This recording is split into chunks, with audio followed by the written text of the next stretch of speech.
Okay, can you see this now? Yes. Okay, great. So I'm going to have to use this. So I like to tell this story about two fish who were swimming along one day, and they passed another fish who says to them, "Hey boys, how's the water?" And they swim on, and they say to each other, "What the heck is water?"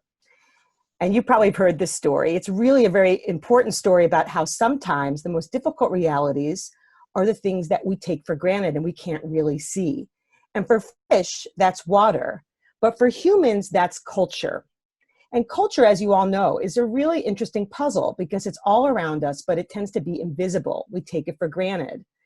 And as humans, we've accomplished many incredible technical feats. We've put a man on the moon, we've wired the earth, and we've discovered the laws of gravity. But what if we could discover the laws of culture, the deeper codes driving our behavior? Then we might be in a better position to get along better in this great big globalized world. And as a cross-cultural psychologist, I've been trying to understand the deeper codes of culture using the tools of science over the last 25 years. And as many of you, I notice a lot of interesting contrasts around the world. For example, why in Singapore, which is called the fine country, can you get penalized for a lot of different behaviors, including littering, not flushing the toilet in public, and even walking naked in front of your own curtains can actually get you a fine in Singapore.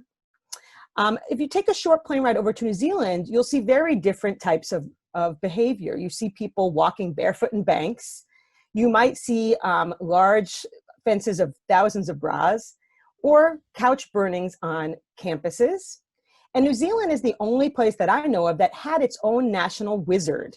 This guy here on the left was actually the national wizard for New Zealand.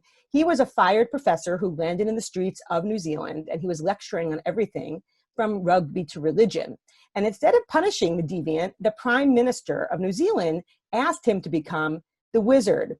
And his job was to entertain the country. And that he did. He would launch himself from gigantic eggs on libraries and many other shenanigans. Take other contrasts around the world, like in very own Germany. In many places in Germany, people wait very patiently on city streets, even if there's no cars around. In my own hometown, original town of New York City, you see people jaywalking constantly, even with children in tow. This device here on the left is actually something that has been piloted in some German cities that you might have seen, where it's called street pong. And this guy here is actually playing ping pong with the person across the street electronically and waiting patiently. And it tells you when the light is going to change. On a more serious note, why is it that you can smoke weed openly in places like the Netherlands, but get the death penalty for the same behavior in Indonesia? What do these things have in common? This is exactly what I've been trying to understand over the last couple of decades. And they all have to do with social norms. So social norms are critical. They help us to maintain and enforce rules and enhance predictability and coordination. And they're invisible. We take them for granted. In fact, try to imagine a world without social norms. You walk outside and people are not wearing clothes, or they're driving on any side of the street that they feel they want to, or they don't obey stop signs. Or imagine you walk into an elevator and people are faced backwards. Or a world where people are having sex in city streets and buses and in parks. There's a reason why they don't, because we humans have developed social norms and they're the glue that keep us together. What I've been doing over the last several decades is try to understand that glue.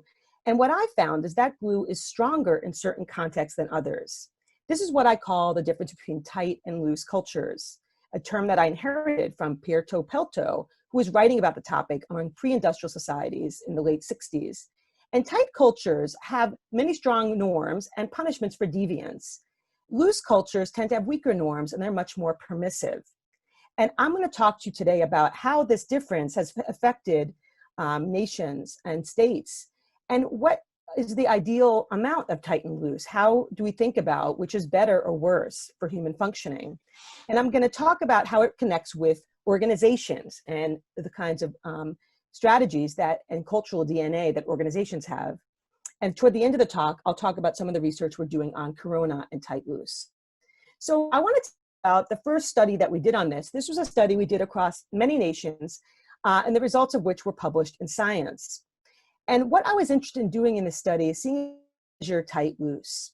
So we deployed measures of surveys and were able to show that people agree on the level of norm strength, how strict or permissive their countries are in general, and that this construct was different from other cultural constructs like collectivism, and it was different than national wealth. So for example, we found that countries like Singapore and Japan, and also Austria and Germany, tended to be tighter as compared to Brazil, the Netherlands, and the US, and Greece.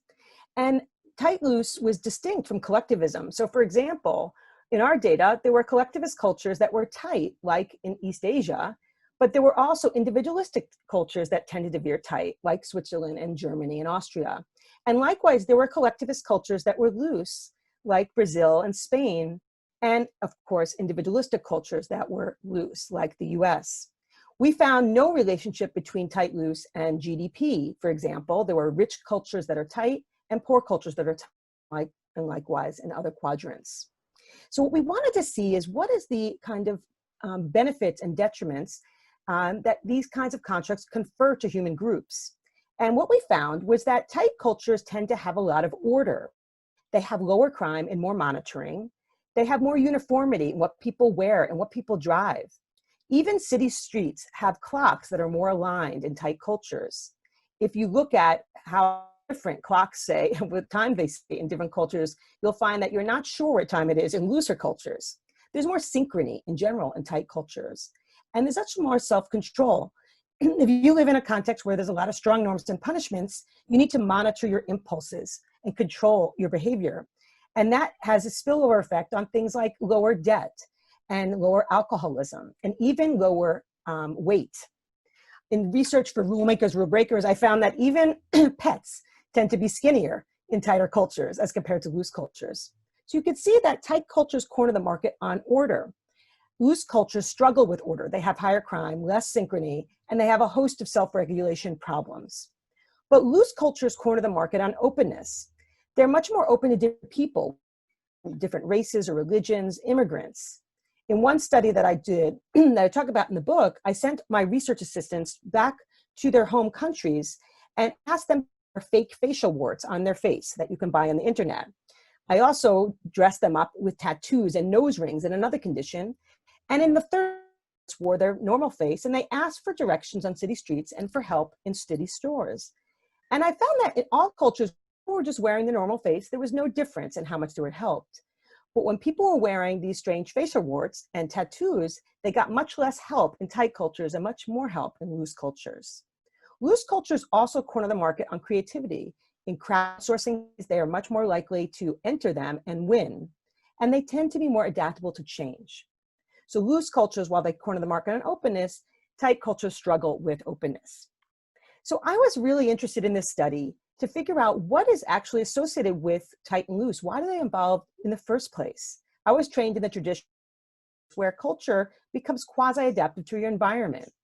And I went into this study having a particular theory, which is that in general, tight cultures would have more threat. And you can think about threat being from Mother Nature, think chronic disasters and famine, or from human nature, think constantly being worried that your neighbors are going to invade you, or even things like population density. How many people do you have per square mile? And as I was gathering data on tight loose, on surveys, I was collecting data on the history and the ecology of these different nations. And I found that in general, tight cultures did tend to have a lot more threat. They had a higher population density as far back as 1500, more food deprivation, more chronic disasters. Over the last 100 years in the Crisis Archive, I found that tight cultures had much more potential of being invaded, and they had higher pathogen outbreaks. And the idea is simple. When you have a lot of collective threat, you need strict rules to coordinate to survive. Remember that norms provide that coordination function. And the idea is that some cultures need stricter rules given that they have more threat, whereas looser cultures that have less threat can afford to be more permissive. Now, not all tight cultures have threat, and not all loose cultures are on easy street. And of course, all nations have tight and loose elements, even if they veer in one direction or the other. But this might help us to understand, in general, why cultural differences might be kind of rational or quasi-rational given the demands of one's ecology. And I'll just give one example that I talk about in the book, which is the idea that in Singapore, you're not allowed to bring in large quantities of gum. And when I tell Americans about this, they think they are very puzzled by this rule. But if you live in Singapore, you know that it's very highly densely populated. There are many, many mouths per capita. In Singapore, over 20,000 people per square mile, compared to places like New Zealand that have like 20 or 40 people, 20 to 40 people per square mile, and more sheep per capita than people. So actually, what happened in Singapore was that Lee Kuan Yew noticed that people were taking gum and throwing on the ground, and it was causing a lot of problems. It was causing sensors to be blocked and elevators to malfunction and even trains to have difficulties. So Lee Kuan Yew, in many ways, who is a cross-cultural psychologist in my view, said, guys, we're going to have to ban this tasty treat because in this particular context, that gum is causing a lot of problems. Now, not all cultural differences follow this kind of logic, but when we step back and think about why cultures develop the way they do, we can have more empathy and understanding, and we might be able to have less ethnocentrism, which we know is really something that many humans have around the world. I want to mention that this cultural code is not just relevant for modern nations. I've been partnering with Carol Ember, who runs the Human Relation Area Files out of Yale University. And we coded many different ethnographies for the degree to which societies, pre-industrial societies, lean tight or loose, how much norms were constraining behavior, and whether there were strict punishments. If ethnographies are very rich context to code things like law and ethics, socialization, gender, marriage. And what we found was that there was one underlying factor, and we could place these societies in terms of their degree of tight loose around the world. And we found very similar findings as we found in modern nations. These pre-industrial societies that leaned tight tended to have higher density, warfare, pathogens, and scarcity. What I've been doing over the last several years is trying to see how we can apply tight-loose theory to other levels of analysis. Culture doesn't just operate at the national level. We can also look at it in very heterogeneous cultures, whether or not there's variation across tight-loose in these countries. And in my own context of the US. And what I've been doing is trying to see if we can think about tight-loose as a fractal pattern. This comes from physics, which is a repeated pattern across different levels of analysis. And what we're finding is that there's a striking commonality of the logic of tight-loose at different levels of analysis, whether we talk about nations or states or organizations. And I'm just going to give you a little bit of this data before I get to the question of which is better and how we can think about managing tight-loose differences in the context of CIATAR's mission. So in this particular study, we actually redrew the map of the United States to show that actually we can think about where states fall in terms of tightness and looseness. And we can see here is that the South and many parts of the Midwest tended to veer tight as compared to the coasts. And what you see here is that another map of the US of the amount of natural disasters. And in fact, just like at the national level, within the US, national disasters actually has a strong correlation with tightness, as does other types of threats. Also, the same order openness trade-off can be seen at the state level. We found that tight states had more conscientiousness, they had more social organization in terms of law enforcement and lower homelessness and divorce, and they also had more self-control, lower recreational drug use, controlling for various factors. State looseness, on the other hand, was correlated with openness and creativity and more equality and less discrimination. Actually, tight states were also more polite, and loose states were more rude. My own beloved was rated as one of the rudest states in the union. But loose states were rated as higher on being more fun. So you could see the trade-off as coming from order and openness as applied to the state level. Organizations also have their own tight-loose cultural DNA that we can analyze across the types of people that are attracted to them, the type of practices they have, and the kind of leaders who are running the show. And I've been analyzing this in terms of the culture that we see. In tight organizations, they tend to be very rule-oriented and predictable. There's strong socialization and monitoring in tight organizations, and they have people who are more prevention-focused, who are managing their impulses. They tend to evolve in industries where it makes sense to have tighter rules, where there's a lot of safety concerns and a lot of coordination needs, like manufacturing and hospitals and airlines, where there's greater threat. They also evolve in contexts where there's a lot of regulations, like in places like the law, where there's a lot of accountability, like in police. Loose organizations evolve in a very different type of system. They more flexibility and experimentation. They're much more informal. They have less monitoring, and they have people who are more promotion focused, perhaps more risk taking, and have higher openness. And they operate in industries where there's less threat and where there's more mobility and there's less safety concerns, like in startups and design. Actually, what we've been looking at is also the leadership level. And what we find is that there's a very big difference in the types of people that are preferred in tight and loose cultures. In a study that we did across many different countries and in different industries, we asked people what characteristics contribute to being an outstanding leader. And we found that the answer to that question was very different depending on your vantage points. In tight cultures, people prefer autonomous leaders, whereas in loose cultures, people tend to prefer charismatic and team-oriented leaders. So you could see that the people and the practices and the leadership that comprise tight and loose organizations are really different.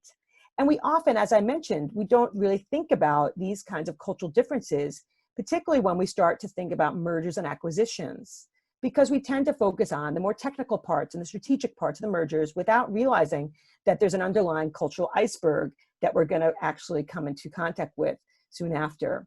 Think about the famous Daimler-Chrysler merger. It was actually seen as a match made in heaven. And in fact, that organizational merger tend to have a lot of tight-loose conflict. We wanted to actually see if we can put a price tag on tight-loose mergers, and we recently published a study in the Harvard Business Review where we analyzed thousands of cross-border acquisitions, controlling for lots of different factors, but looking to see whether or not differences in tight-loose actually affected the performance of these in terms of ROA. And we did find that big differences in tight-loose could be resulting in losses up to $245 million in net income.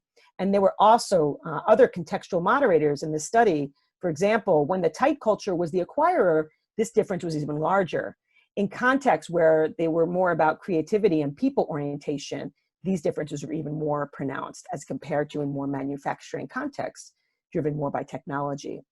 So I want to ask you to think about, well, actually, before I do that, I want to just say in this study, and I want to come back to this, the lessons that we learned was that in mergers and acquisitions, we need to be prepared to negotiate culture. We need to do a cultural assessment of where is our organization in terms of tight-loose. Even within the organization, where do we find pockets of tight and loose? And importantly, when we merge, how can we give up some of our norm strength and become more ambidextrous? So in other words, we might need to loosen up tight cultures in some contexts, something I call flexible tightness. But we might need to tighten up loose cultures in some cases, what I call structured looseness. And leaders are critical in helping to navigate these kinds of dynamics. And I'll come back to this just shortly. So I want to just talk about two more things, and that is which is better. And then I'll start to share with you some of the data we have on Corona. So this is an age-old question, an age-old debate. Should we have freedom or should we have constraint? We know that ancient philosophers, political theorists, economists, social scientists have been weighing in on this question. So for example, Plato, Confucius, and Hobbes would argue for having constraint, for having tightness. John Stuart Mill and Freud, on the other hand, would argue more for looseness. Freud in particular thought that rules make us neurotic. So which is better? Well, I argued that perhaps it's neither. Perhaps too tight or too loose is maladaptive. The idea is simple. All groups need to veer tight or loose depending on their ecologies. But when we get to be too extreme, we can start to become more maladaptive. Really very loose cultures tend to have low coordination and low predictability, which is really untenable. But also when cultures veer too tight, then they feel very repressive. Actually, Durkheim talked about this in his theory of suicide. He argued that there is something called anemic suicide.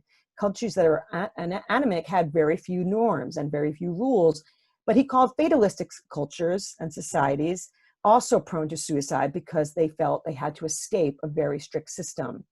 I wanted to get some data on this question, and I call it the Goldilocks principle of tight-loose, the idea that you might need to be tight or loose for good reasons, but getting to the extremes is problematic. And that's exactly what I showed in a paper recently, that the cultures that are extreme have higher depression. Too tight or too loose related to higher suicide, just like Durkheim theorized, and higher blood pressure and lower happiness. So this suggests that, again, we need to think about how do we negotiate norms. We invented norms as humans, and we can use them. We can harness the power of norms to be recalibrating when we need to. We might need to identify contexts where we need to tighten loose norms, or identify contexts where we need to loosen tight norms. So we can be deliberate about culture. Culture is not destiny. We can actually negotiate it. So I want to just end on talking about some of the work that we've been doing on Corona. And the same principle really exists when we think about how do we deal with a international crisis. And the idea is that early threat actually is important in these contexts to have a lot of coordination. And there's two mechanisms that I theorize could actually help us do that. One is strict norms, where people are following rules, important new rules like washing hands and social distancing and wearing face masks. But also governments play a really important role in helping to coordinate nations. And government efficiency should be very important in this regard. Nations that have low red tape, that have been spending within their means, that are swiftly able to coordinate the private and public sectors, should be much more equipped to deal with early stages of Corona. And what I theorized in this study was that it's both the combination of government efficiency and strict norms that's really critical to flatten the curve in early stages of a pandemic. And the idea is that having neither of these would be problematic, and not having both also would be problematic. And I started to think about this, that it might be harder for loose cultures to sacrifice freedom for constraint in these kind of early stages. And I warned actually my American citizens about this phenomenon, because again, culture's invisible, and maybe people wouldn't be recognizing that norms are really important. And sometime in March, I wrote an op-ed in the Boston Globe arguing that to survive Corona, the US had to tighten up. And it's not just about medicine, it's about culture. And you can see this on my website. My colleagues and I then started to get data on this. We downloaded all the data on Corona cases that we could get around the world as of early April. And we also downloaded measures of deaths per capita. And we got measures of tight loose as well as government efficiency. And we wanted to see over time which cultures were flattening the curve, were much better at flattening the curve. And what you could see here is data that we have that's under review right now in a journal, that the red line at the bottom are cultures that are tight and have high government efficiency. And you can see that over time, they're able to level the curve much better than the other combinations of tightness and government efficiency. We also paired this data with a computational model. And just in a gist, what you can see here is that in tight societies that are now artificial societies, the blue lines, that they're actually over time much more able to coordinate in the face of threat in early stages of pandemic. This just suggests to us that we need to think about how to deploy the right norm strength at the right time. Now that we'll be going through a tight loose dance as we go out and release into our communities, but we might need to come back again when communities become stressed, when there's a high number of cases that evolves and there's hospital capacity is threatened, we'll need to then tighten up again. So we need to actually think about how to calibrate norm strength, how to use looseness also to be creative in these contexts. This is what again refers to as tight loose ambidexterity. Looseness is critical for being creative in finding technical solutions and finding social solutions as we're social distancing. But we also need to be mindful that we need to follow tight norms. So I want to just end by saying that the book, which is called Rule Makers, Rule Breakers, How Tight and Loose Cultures Wire the World, is devoted to Harry Triandis and to my dad, who's an engineer. And it details the research program on tight loose. I also have on my website, this is my last slide, a tight loose mindset quiz where you can actually take this quiz and see where you fall on the default of tight and loose. Of course, all of us can tighten and loosen depending on the circumstance. When we enter a library, we tighten up. When we're at a party, we might loosen up. But we each have our own default in the tight loose continuum based on our own cultures, our occupations, our early experiences. And you can see that once we understand where we fall on this continuum, we can start to think about why others might fall differently on this continuum than us. It might help us to cultivate empathy for others' mindsets. And again, we can think about how to negotiate tight, loose conflict in our daily lives with our spouses, with our kids, with our colleagues. And I can tell you some stories about how I've been doing that in my own family context. But I think for now, what I'll do is I will stop sharing and open it up to you for questions and comments. And I would love to hear your stories about tight loose and how you see this playing out in your own practice, in your own lives. Because I think that as academic, I would like to get your stories and design research around the issues that are most important to you, and have more collaboration across the research practice nexus.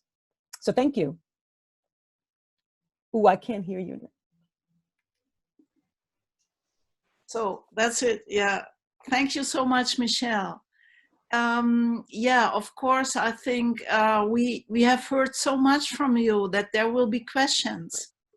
And I would ask all participants to raise hands if you have questions to Michele. I mean, the floor is open now, and I will unmute you then. Yeah, that's it. What we ask you to do. Come on, ask a question. You can also use the chat, of course, and I'll have a look at the chat and speak them out. Yeah, there are still people coming in. So I ask Rodrigo, oh my God, he escaped. Rita Mary, I'll let him speak. Can you hear me? Yes.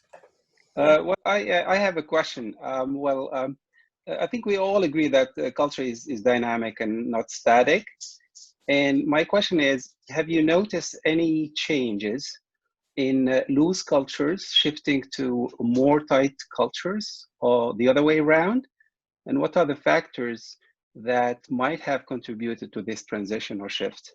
Yeah, this is a great question, Rita. And, you know, in our group, we've been using lots of different methodologies to understand culture. So we partner with neuroscientists and computational modelers. And I actually got that socialization through Harry Triandis, that, you know, the way that you can study culture best, since it's so complex, is through different methods. And one thing that we've been doing is something that we call ecological priming in the laboratory, where we just tell people about threats like terrorism or disasters.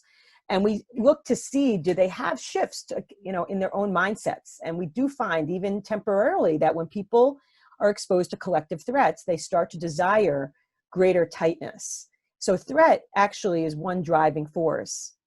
What we find that's interesting is that actually tightening, when you go from tight to loose, it takes longer. There's some kind of cultural inertia to feel safe enough to loosen.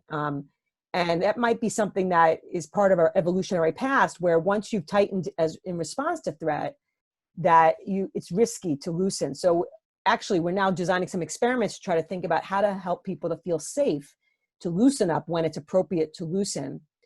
And I think it's important to think about these things, again, back to the order openness trade-off, because as we're tightening, the theory would suggest that we're also losing ground on openness, on tolerance, on creativity.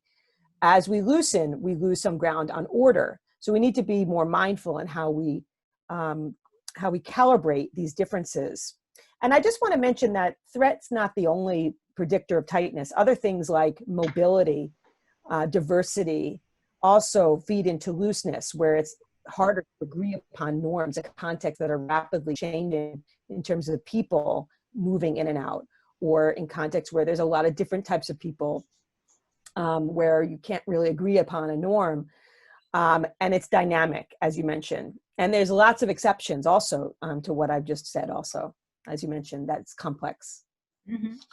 Thank you. Michele, there's a question in the chat which I would like to read to you. How does tight-loose relate to the cultural dimensions by hosted, entrepreneurs, etc.? Is it a new dimension, or is it a different way of looking at cultures? Yeah, this is a great question. And, you know, for many of us, for many years, we were kind of very obsessed by these dimensions, and they're very important. But we started to use them as a catch-all for thinking about culture. And I'm guilty of that. I was studying collectivism with Harry for many years, in particular, the differences between individualistic cultures that value privacy and independence, and collectivist cultures that focus on family connections and harmony. But what we did along the road is started to think about those as being a catch-all for all cultural differences. And the way I think about it is, imagine if you're studying personality, you only study extroversion, one dimension of the big five, to the exclusion of other dimensions like neuroticism or conscientiousness. And I think that's what we were doing in cross-cultural psychology for many years. We studied a lot of important differences in terms of cultural values, but norms are also part of the cultural toolkit. And actually in the science paper, we really wanted to show that they're related to Hofstede dimensions and Schwartz, but they're distinct. And that's what I mentioned by talking about how we can have cultures that are independent, individualistic, but that veer tight. But we can have collectivistic cultures that veer loose. And also a really super interesting finding is that tightness seems to amplify values in their context. Great example of this in the German context is a study that was done that showed that in general, tight cultures have fewer women in leadership positions. But when cultures value gender egalitarianism and they're tight, they have higher numbers of female leaders. And this is a good example in Germany. So you could see here that tightness can amplify a value that's important in a culture to produce some pretty interesting effects. So I think that it's important to realize that culture is comprised of many dimensions.